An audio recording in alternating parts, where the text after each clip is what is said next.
केवल दिवा स्वप्न देखने से जीवन नहीं बदलता। एक समय की बात है, एक छोटे से गांव में एक मेहनती और ईमानदार दूध वाला रहता था। उसका नाम मदन लाल था। वह अपनी 2 गायों का पालन पोषण करके उनका दूध निकालता और उसे बाजार में बेचकर अपना गुजारा करता था। उसका जीवन सादा था, लेकिन वो संतुष्ट था, क्योंकि उसे मेहनत की कमाई पर गर्व था। हर सुबह वह अपनी गायों का ताजगी भरा दूध निकालता, फिर 2 बाल्टियों में भरकर उन्हें लकड़ी के एक झूले नुमा डंडे में लटका कर अपने कंधे पर रख लेता और पैदल ही पास के शहर के बाजार की ओर निकल पड़ता। एक दिन ऐसा ही हुआ। मदन लाल ने दोनों बाल्टियों में दूध भरा और बाजार की ओर चल दिया। रास्ता लंबा था, लेकिन मदन लाल का मन बहुत प्रसन्न था। चलते चलते उसका मन दिवा सपनों में खो गया। वह सोचने लगा, आज तो मैं सारा दूध अच्छे दामों में बेचूंगा। जब मेरे पास अच्छा पैसा होगा तो मैं सबसे पहले एक मोटी सी मुर्गी खरीदूंगा। वह रोज अंडे देगी। मैं उन अंडों को बाजार में बेचूंगा और पैसे भी कमाऊंगा। उसकी कल्पना उड़ान भरने लगी।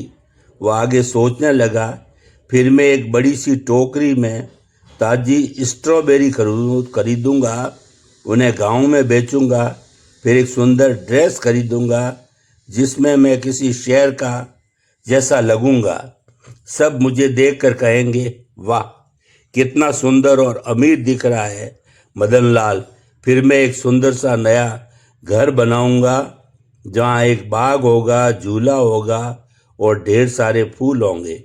इन सपनों में खोए हुए मदन लाल की चाल भी मस्ती भरी हो गई।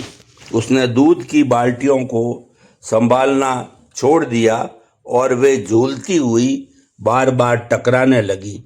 अचानक एक बड़ा झटका लगा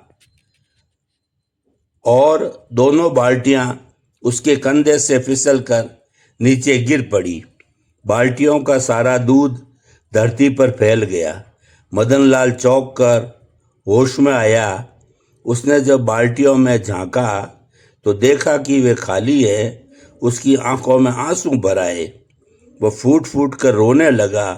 अब उसे अपने सपनों की नहीं, अपनी गलती की चिंता होने लगी। उसे समझ में आ गया कि उसने बिना वर्तमान को संभाले ही भविष्य के सपने बुन लिए।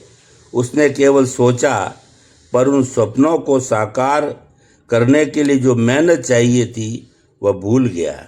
यह कहानी हमें यह सिखाती है कि केवल दिवा स्वप्न देखने से जीवन नहीं बदलता।